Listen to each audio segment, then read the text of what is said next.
But me, you're me. Louie T, welcome to this LouieTeeNetwork exclusive continued coverage and series, limited series, The Reign of Terror. Covering the 23 years of pure hell that Daniel Snyder has put this fan base through. We are now on chapter 7. The 2005 season. Oh my goodness. What fond memories I have of 2005. So you remember the movie Coming to America? In order to remember this particular scene in the movie, you first have to go back to Trading Places with the two old guys, Mortimer and Randolph. And at the end of that movie, they lose all their money on the stock market. And so Eddie Murphy was in that movie, starting that movie. He does Coming to America like 5 years later. And at the, one of the scenes towards the mid to late portion of the movie, he's going to a restaurant and he's trying to portray himself as being poor, a poor goat herder. So he gives a bag of money away that he had taken from Simi because Simi had redone the apartment. And he gives a bag of money away to two homeless guys, and it turns out to be Randolph and Mortimer. And apparently those two weren't speaking to each other at the time. And so he gives the bag to Mortimer, and Mortimer opens it up and he sees all this cash and he goes, Randolph! Randolph! He says, I'm not speaking to you, Mortimer. Look! And he goes, we're back! That's what '05 represented for me. NFL! NFL! We're back! Like, Joe had finally settled in. Still really didn't know what we were going to do at quarterback, but they drafted Jason Campbell. So that was supposed to be, the wave of the future. Clearly he wasn't ready to go yet. They drafted Carlos Rogers in the first round as well because they lost Fred Smoot in free agency to the Minnesota Vikings. Antonio Pierce departed for the New York Giants. That one hurt. That one hurt a lot. The two free agents that we lost that really hurt in that time frame was Antonio Pierce and Ryan Clark. And the offseason was interesting because they went out and they got Bill Musgrave to be our new quarterbacks coach, to work with Mark Brunell, who he had worked with maybe 2 or 3 years previous in Jacksonville. But more importantly, Bill Musgrave was brought in to implement the shotgun. If you remember, Joe did not utilize shotgun formation in the 1.0 version. He was averse to the shotgun, wanted to be under center, and he was going to whip it out that one time. That one time in 1986, he was going to whip it out. Or I think it might have been 84. I think it was 84 against the Bears. And, or it might have been 85. I think it was 84. And the media kind of brought it up and he scrapped it. But he never used shotgun. So he brought in Bill Musgrave to use shotgun to implement that into the playbook. And look, we had gotten to, it's 2005, man. If you don't have shotgun formation, I mean, what are we talking about here? Like, that's ancient. That's so antiquated. So he knew he needed to adapt and adjust, and he did. And so that added a little bit of flavor to the offense in '05. But he was going to roll with P-Ram, right? He was going to roll with P-Ram, but they brought in David Patton. I hated that signing. David Patton stunk. May he rest in peace. But David Patton was awful, okay? And, he was good with the Patriots, but that wasn't us, and we needed a number 2 receiver. I can say this, in Joe's tenure, they were constantly searching for a number 2 receiver, and they never, ever found that guy. David Patton, Antoine Randall L, Brandon Lloyd. They never actually found a complement to Santana Moss, despite trying over and over and over again. But that was a disappointing signing because what it did was it put us in quite a bind at the end of the season. We had no receivers, man. None. And Taylor Jacobs just wasn't given the energy that we were hoping for as a second-round pick. And so it really was the Santana Moss, Chris Cooley, and Clinton Portis show. And this 05 offseason also featured another big trade. So Joe gets here and immediately trades for Clinton Portis, moves Champ Bailey. 05 featured another trade for another U player. This time, Clinton Portis went to management and Gibbs and said, hey, Lavernius wants out. Lavernius was extremely frustrated with his role. A lot of short passes, a lot of nickel. I mean, the dude had like 90 catches for like that's unheard of. Like 90 catches for like 980 yards. Like that's 10 yards a catch. That's insane for a receiver when you have that many catches. So he wanted out. And Santana wanted out of New York with the Jets. And Clinton knew about both guys wanting. And so Clinton was like, look, why don't you trade for Tanner, man? I'm telling you, he's a baller. Lavernius wants out. And I told you, Joe was all about getting rid of dudes who didn't want to be there. Okay? So the minute Lavernius started to squabble, Joe was like, cool, don't worry. I got you. He moved him. They got Santana Moss. A lot of people thought we got fleeced in that deal because Santana was having issues staying healthy in New York early in his career. He hadn't really posted the type of numbers that, because remember, I don't think y'all know Santana Moss was the man at the U. Like, Santana was making all kinds of plays for the Jets, which we would later find, or excuse me, for the Miami Hurricanes. And so we would later find out that Santana was the man, but the Jets really never got wind of that. He had, I think, one really solid season for the Jets, but Lavernius was killing it for us. So everybody thought we were tripping, but turned out to be one of the best trades that we made. And Santana killed it in that 05 season. Made the Pro Bowl, over 1,400 yards receiving. I mean, I don't know where we would have been without him, honestly. He was literally, him and Chris Cooley were the pass offense for the most part. And then you get into the red zone, and then Mike Sellers would get into the end zone. We ran the same play 18 million times. You know, that banana Y2 jet, that, you know, spider, whatever the hell the damn play is called that Gruden would always talk about. We'd run that same damn play. Mike Sellers out into the flats. I don't know how many times we ran that bitch and threw it to Mike Sellers for a touchdown, right? It was crazy. And I'm like, how many times do we have to do this before you realize what we're doing, right? Anyway, I loved it because we kept scoring. But I thought adding David Patton hurt us instead of getting a real receiver that could help.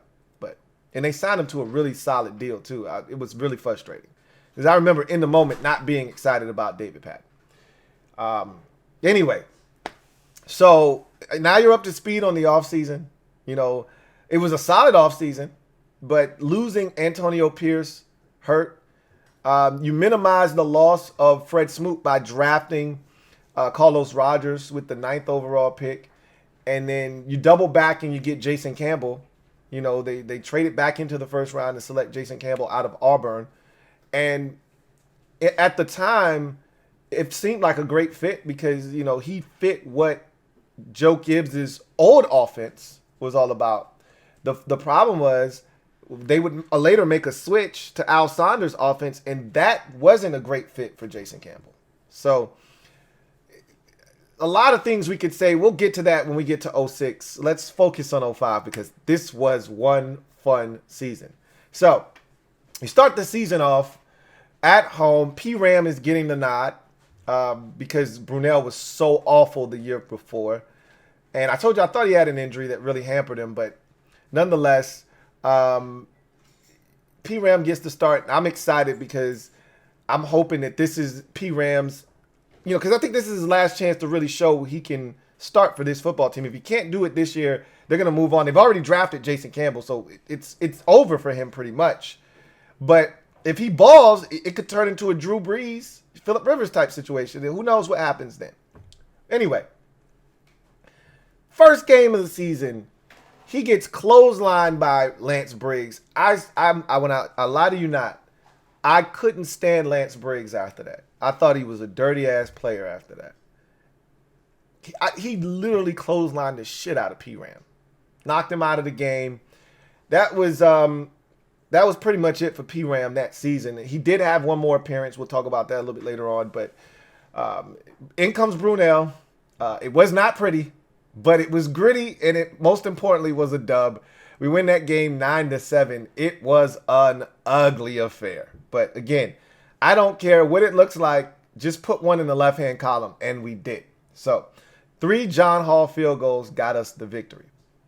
So you get to 1-0 on the season, and you go to week 2, Monday Night Football, Cowboys, Redskins. What did I tell you guys about this? Like every year, expect Dallas and Washington on primetime television, normally Monday Night Football. It was an annual occurrence. What happened to that rivalry, man? What happened to Cowboys and Washington, or Dallas and Washington? I mean, what happened? I guess we're talking about it. The reign of terror happened, right?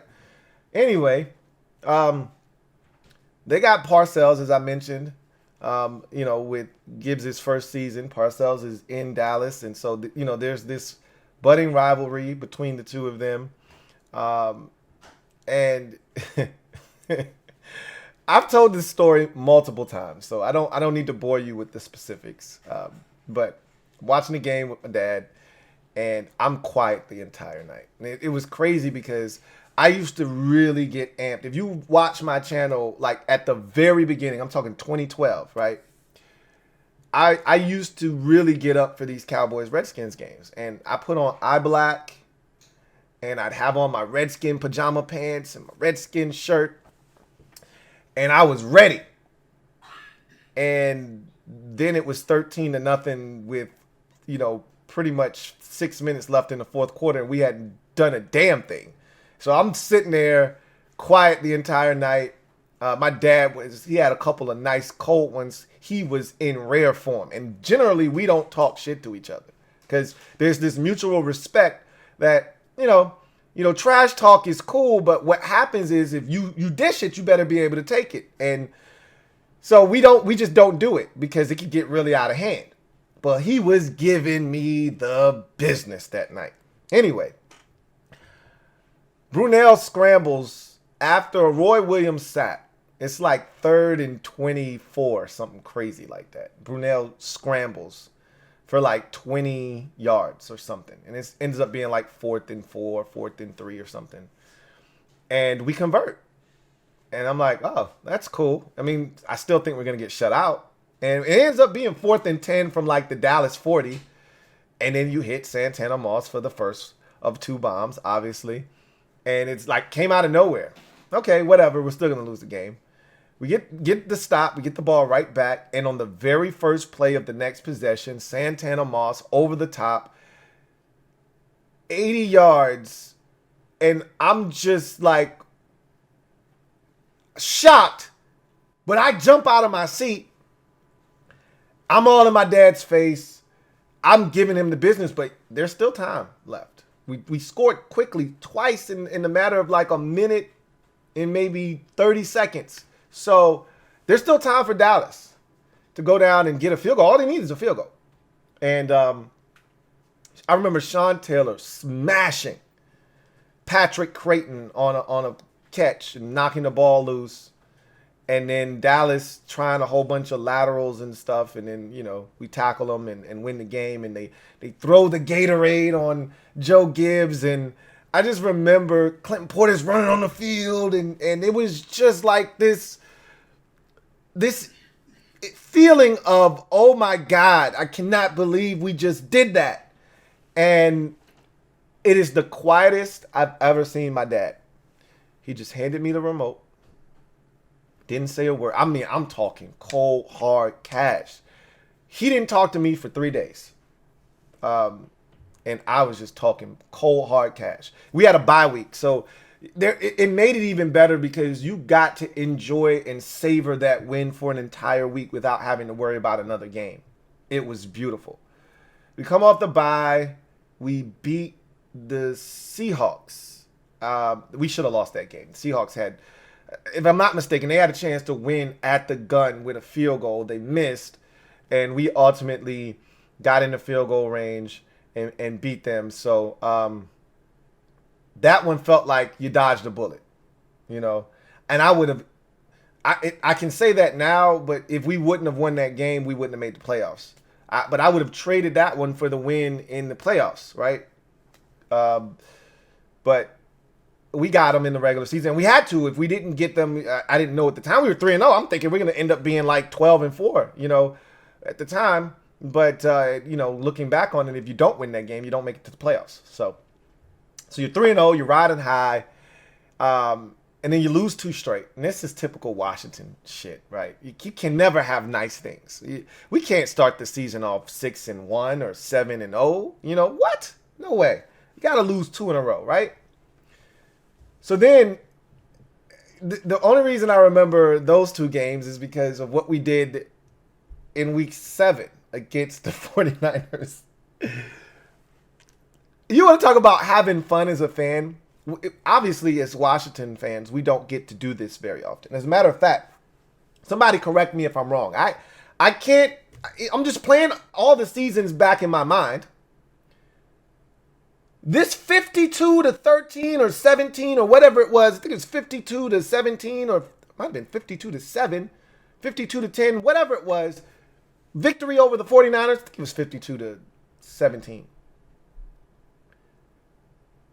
I think that's the last time we've scored 50-plus points in a football game.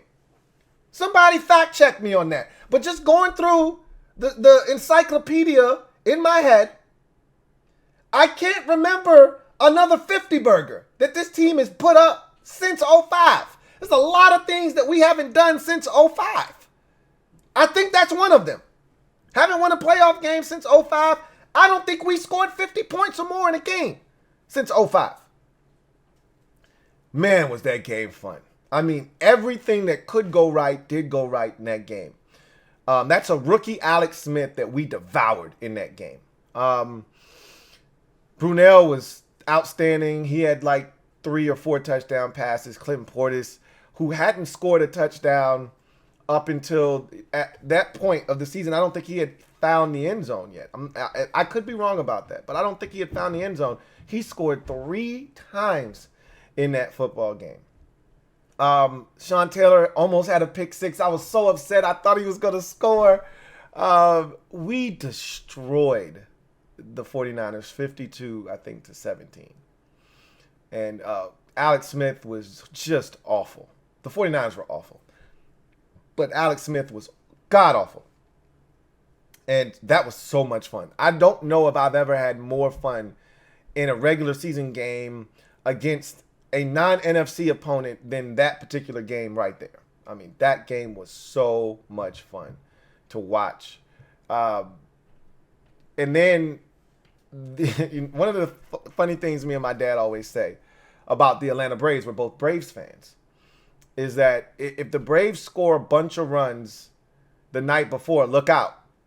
They're not going to score very many runs the next day, right? And so my dad would always say, hey, don't use up all those runs, Atlanta. You know, we score 14. We beat a team up 14-3. We're either getting shut out the next game or we're going to barely score a run, you know. And the next game felt exactly like that. For everything that went right in that 49ers game, everything went wrong the very next week against the Giants. It's one of my worst experiences as a fan. It's right up there with that John Beck game against the Buffalo Bills over in Canada. Yeah. The game where he dumped it off to Roy Halou 15 million times and we got shut out. Yeah. It's right up there with that one. And there's another Roy Halou game where he set the record for most catches in a game when John Beck dumped it off to him 50 times. I think that might have been against the 49ers as well. But it's right up there as one of the worst experiences I've ever had watching a game. We go to the Meadowlands. Keep in mind, this is second year Eli Manning. And Eli was awful in the game, by the way. He was not good. Okay, that's the part that made it so frustrating, is that Tiki Barber single-handedly shredded us. Okay, and if there was one guy that scared the living daylights out of me back in the day, it was Tiki Barber. Yeah, he fumbled, but when he wasn't fumbling, he was kicking our ass. I remember a game on a Saturday night. I want to say it was 06 season. Had to be 06 season. Final game of the season on a Saturday night. I went to that game. Cold as shit. All I did was go there to watch Tiki Barber rush for 200 and whatever yards on our ass. Which is exactly what he did in this game. 36-0. They blanked us. We had 3 fumbles in that game. It felt like we fumbled 90 times.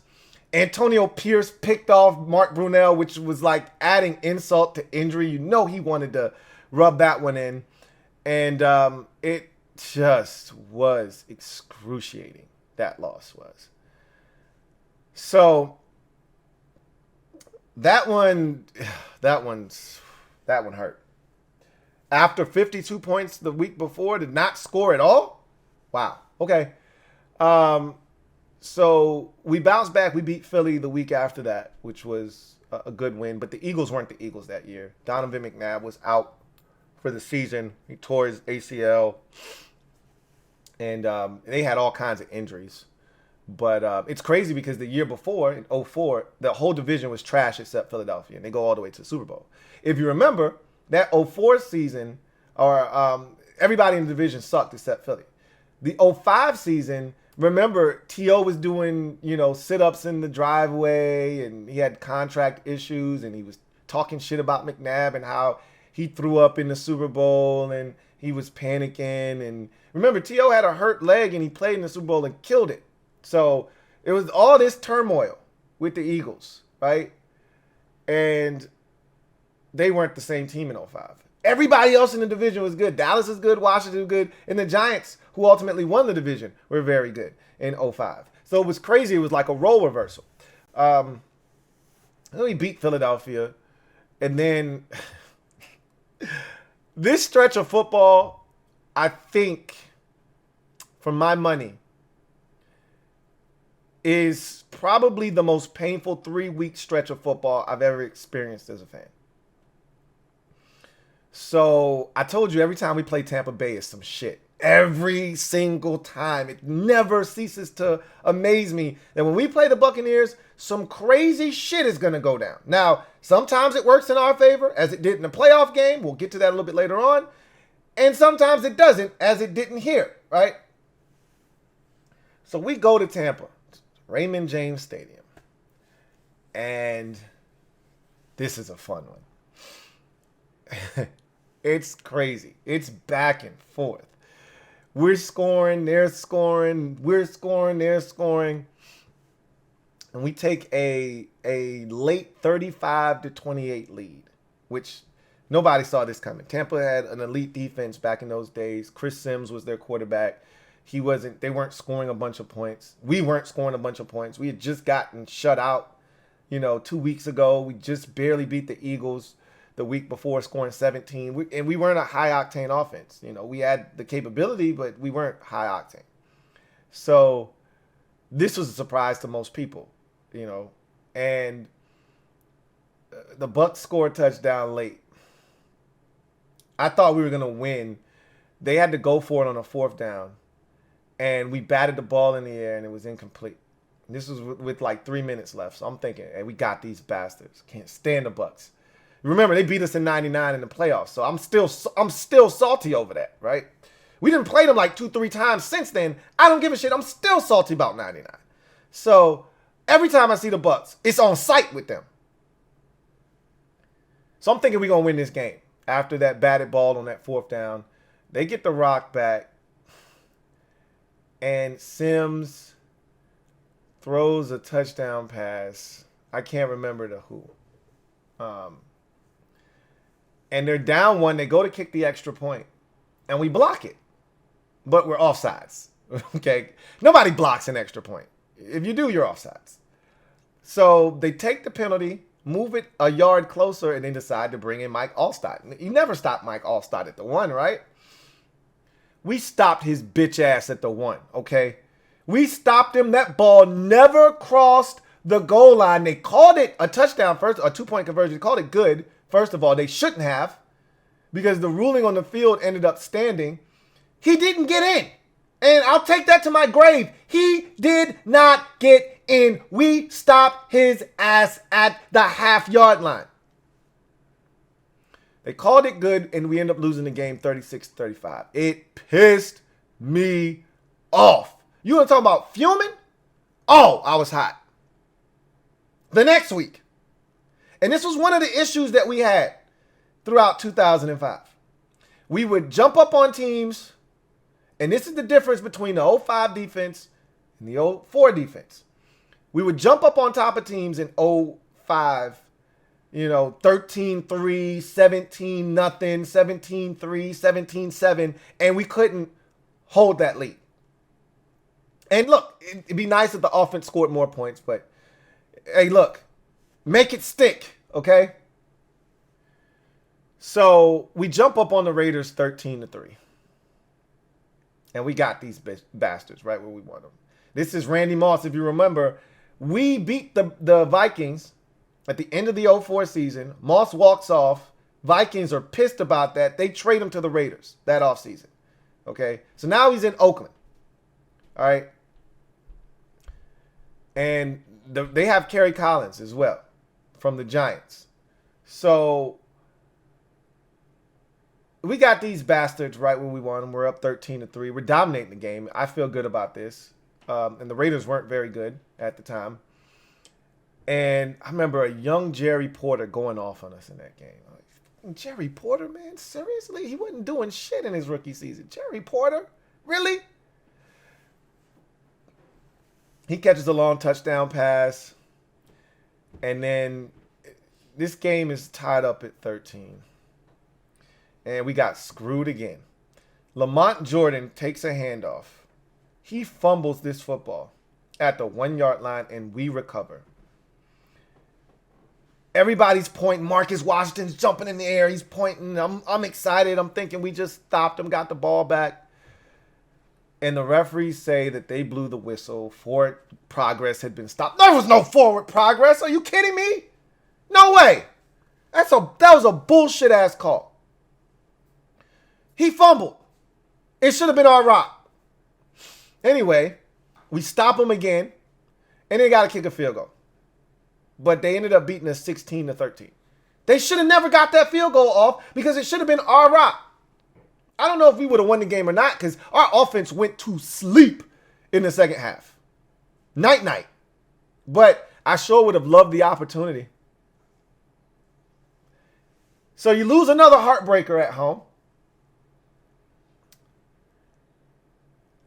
And then, the first one, the Tampa Bay game was in Tampa. This one was at home. Now you're going to lose another heartbreaker at home. So the next week, Chargers come to town.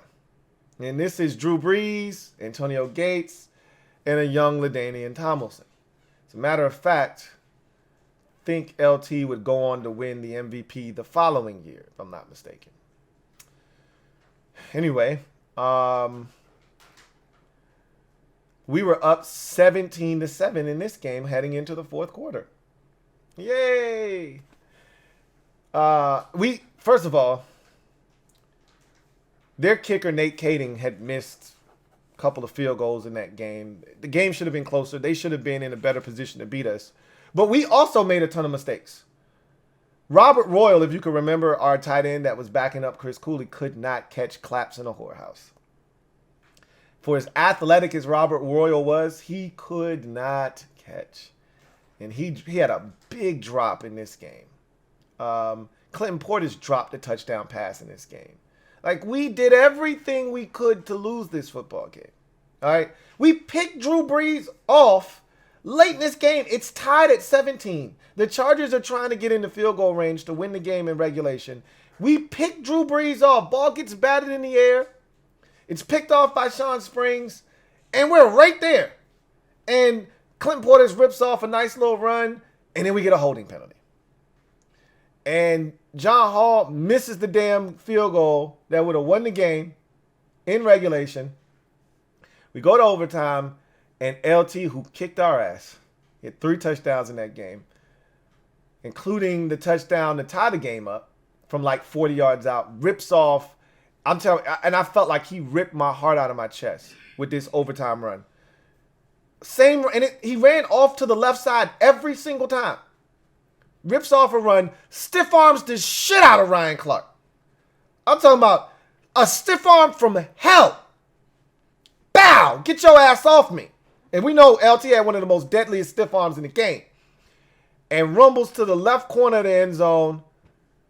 Does that stinking ass teardrop. And I might have had a teardrop. No, I didn't cry. But boy, you want to talk about somebody mad. That 3-game stretch was as painful. A 3-game stretch as I can recall as a fan. And at that point, you started 3-0. You're 5-6, under 500. The season was over, if you ask me. I was devastated. Season's done. Got 5 games left, but it's over. And then we did that thing that we do, where we rip off 5 in a row to end the season. And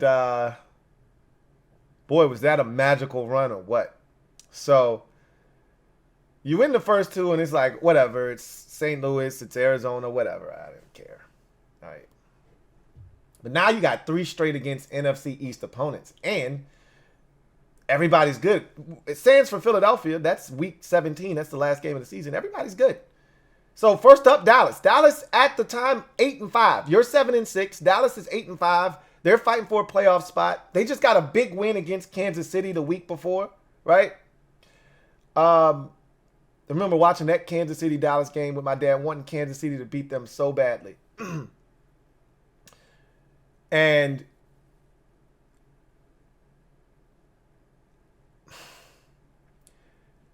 that Dallas game was probably, coming off of the Monday Night Miracle, that was probably the most fun I had as a Redskins fan beating Dallas in a game up until the 2012 Thanksgiving game. And the beauty of this one, unlike the Thanksgiving game where we, had to sweat it out at the end, this one was an ass kicking all the way through. Chris Cooley had 3 touchdowns in the first half of that game. 3. Phillip Daniels had 4 sacks in that game, right? Like, there were dominant performances all over the place in that football game, right? It was amazing, amazing to destroy them in that fashion when they're fighting for a playoff spot just like us. So we both leave that game at 8-6. The next week, I have revenge on my mind, looking for revenge. And for me, revenge is a dish best served ice cold. And I was looking to be cold-blooded. Damn Giants. Bring your ass. Come on. And they were leading the division at the time. And they would ultimately win the division. They were playing excellent football.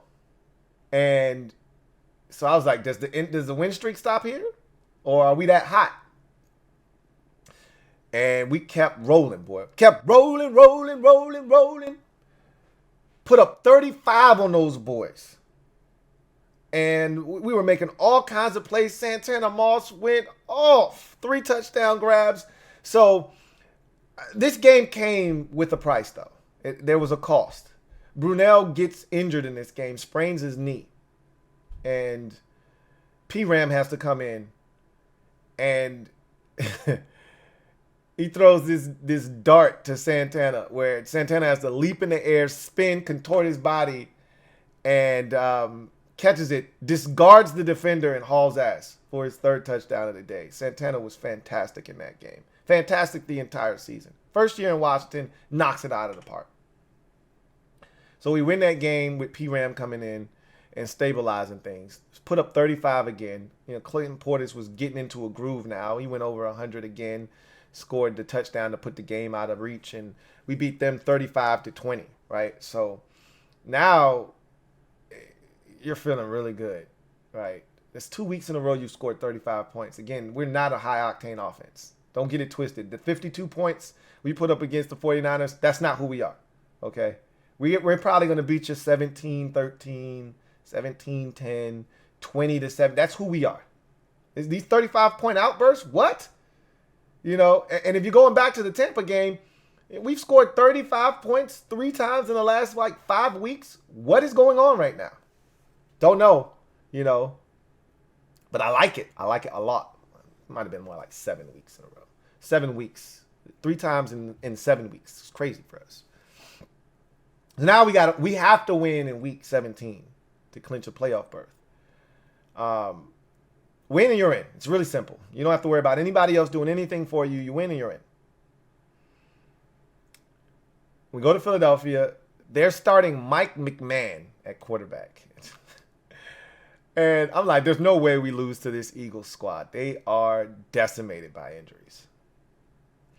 And the Eagles are giving us work early in this game. And it's frustrating. I think Brunell threw a pick 6.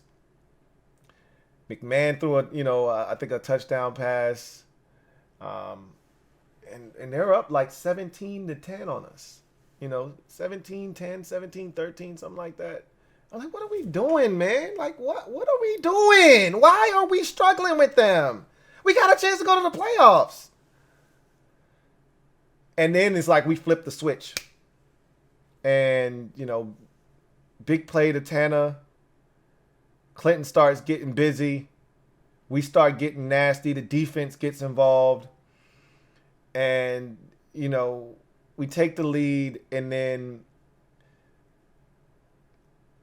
the iconic leap into the end zone to finish it off. We end up taking the lead 24-17 or 23-17. I think it was 24.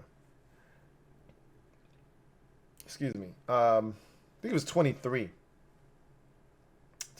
because I think the Eagles had the football late in the game with a chance, and then Ty Detmer had to come in the game for McMahon. And we strip him of the football. Ball's on the ground. We all remember. This is one of the iconic, this probably is it's up there with Griffining in week 1 against the Saints. If you're talking about iconic shots from the Snyder era, Sean Taylor diving into the end zone after scooping that ball up against the Eagles in week 17 to clinch the playoff berth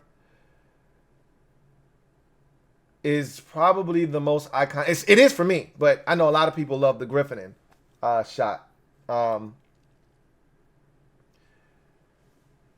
I remember him diving into the end zone, getting on a knee, praying, and everybody jumping on his back. And I remember diving on the floor and rolling over and doing all kinds of stupid shit with my arms in the air. We go into the playoffs. I was amped. And that win eliminated Dallas. So it was like twice as nice. You know what I'm saying? Like, hell yeah. My dad was pissed because he knew they weren't going to the playoffs now because we had won. And the amount of joy I felt in that moment, because it was much bigger than the 05 season, right? In my mind, I'm saying all old Redskins fans were telling me as a kid, you're about to experience what it's like to win and win big, right? Like this is all that they're telling me. And so I'm soaking all of that up. And after his first season, when you saw flashes, but you're like, seeing it come to fruition, seeing them fight, seeing them win 5 in a row, seeing them clinch a playoff berth, in my mind, I'm saying, oh my God, it's happening. We're really doing it. One of my favorite movies is Dumb and Dumber. And he's like, when they finally get in the van, the shaggin' wagon, and they're finally taking off, he's like, hey, buddy, hey, Harry, we're really doing it, Harry. Right? Like, we're really going on this trip. We're really doing it, Harry. I'm like, we're really doing this. Like, we're really back. We get to the playoff game. And we jumped the Bucs immediately, man. Turnover, ball tipped in the air, picked off. If I'm not mistaken, I think LeVar picked it off early in the game. Clinton gets in the end zone, 7-0. Bucs muff a punt, I think. Another touchdown. Matter of fact, Michael Pittman fumbles the ball. I think either him or Thomas Jones. One of them fumbled the ball. Obviously, Marcus Washington picks it up. No whistle is blown. He gets hit. Ball comes out. Sean comes out of nowhere like a damn condor. Scoops that bitch up. His heads to the end zone, right? Remember him running into the end zone, holding the ball up like this, right? It's 14-0. They score a field goal. John Hall adds a field goal. It's 17-3, and we dominating these boys. And then you realize, hey, defense, y'all got to make this 17 hold up because the offense is trifling nasty. I still think we hold the NFL record for the least amount of yards offensively in a playoff victory. Like, that's not some shit you brag about. You had 102 yards of total offense. We couldn't run with Clinton. They were shutting that shit down. Brunell was, as I mentioned, he got injured late in the season. He was compromised. He was never the same the rest of that season. And we didn't have any receivers. David Patton was on IR. He was injured. You know, Taylor Jacobs was ass. We had a guy named Jimmy Ferris at receiver in the playoffs. Like, are you kidding me? Like, this is what we're putting out on. It's literally Santana Moss, Chris Cooley, and Clint Portis. That was our offense. Liddell Betts was huge in those days. I think he was banged up too. I think Liddell Betts was banged up. And Liddell Betts was awesome. People forget, Liddell Betts was a hell of a kick returner. And a great receiver out of the backfield. So we were so banged up. But so Sean gets ejected for spitting, and he did spit. It was nasty. That was nasty. Like, Sean lost his cool, got in Michael Pittman's face, spit in his face. That's disgusting. Got ejected from the game. I remember being so mad at Sean for that shit. Like, come on, bro.